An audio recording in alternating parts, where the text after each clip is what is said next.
Several years ago, my elder brother bought me Demon Souls after I had mentioned an interest in the game because I had started to become bored with my playthrough of Skyrim. I really wanted to play Dark Souls, but felt I would have missed something important if I didn't play this one first. I remember the comments about the game praising its relentless difficulty, talking about how many times they'd rage quit and about how much better it was than Skyrim. I remember thinking about how dumb that was.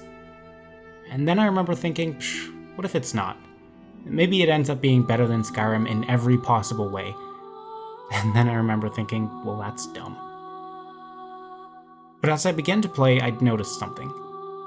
It was just as gripping and addictive as any other fantasy game I'd played up to that point, and eventually I was satisfied enough to nab its sequel. Well, it wasn't really a sequel so much as a spiritual successor. You might call it a sequel in soul? Okay, I'm done. With both of them, I found myself doing the same thing that I did with every favorite game I played. I went to the internet, Googling what the best bow was or how to beat the fucking wheel skeletons. I discovered what the worst stat to level was, resistance, and I found others who'd had the same experience with this game and its fucking wheels and loved it just as much as I did. I found a lot of those people. People who recognized that on a fundamental level these games were different, in ways that no one expected and by all rights they shouldn't have been. But I'm not about to tell you about all of the things that make Souls great. I'm gonna tell you what Souls means to me. Now that summer, I lived in the basement of my home. I'd sleep in the day so that I'd be awake when my brother got home from work and we would play together. We'd play Dark Souls and a handful of other games and we'd talk about the worlds and the characters and the stories that had bound us together for so many years, but eventually, I had to take Dark Souls out of my PlayStation and put it back on the shelf. Because in between the new games and new homes and new school years, I found that chapter of my life had come to an end. And there were times when I'd be reminded of it by the aftertaste of a flat ginger ale. And I'd look back wishing I had a little more time with my brother then, so we could return to Lordran and do all the things we told ourselves we would. Near the beginning of my grade 12 year, two things happened to me. One, I got accepted to the Vancouver Film School. And two, my sister Jay hung herself. In our culture, there's a tradition wherein we light a fire and keep it lit for 3 days during the wake of our loved ones. And there's always a firekeeper tending that flame. Those of us seeking to let go of painful memories sometimes cut our hair and offer it to the flame along with our prayers. I wish that the symbolism had been apparent to me then, but I had to put Dark Souls back into my PlayStation 3, somewhat out of curiosity if my love for the game had been misremembered and colored by nostalgia for the time I spent with it and my brother. And as I died, fought, and died again and again, only to be resurrected at that bonfire each time, I came to a realization that no, I was not just nostalgic, it deserves every bit of praise. I will fight you on this. But also that in Dark Souls, you do two things. One, you suffer, and two, you fight.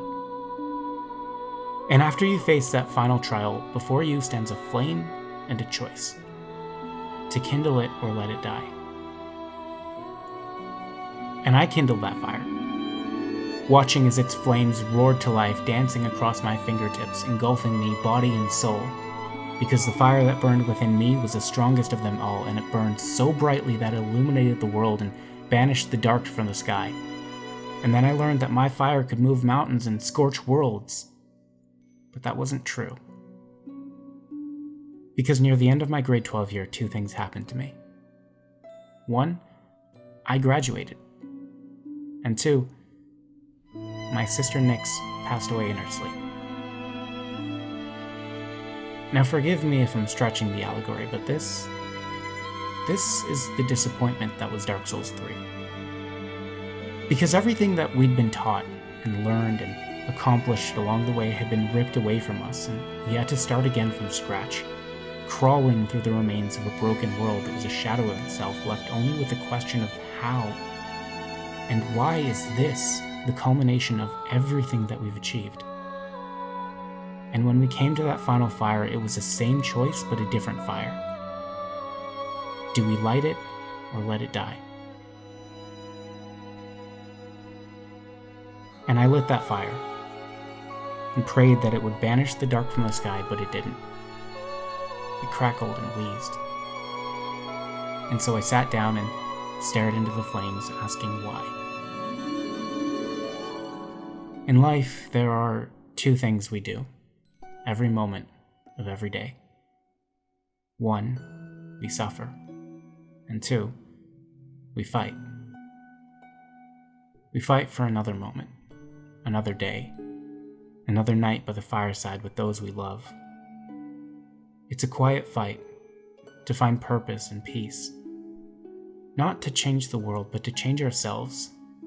And at the end of it all, the only thing that may be waiting for us is a tiny soul spark against a sea of darkness. And if hope is my only reward for this fight,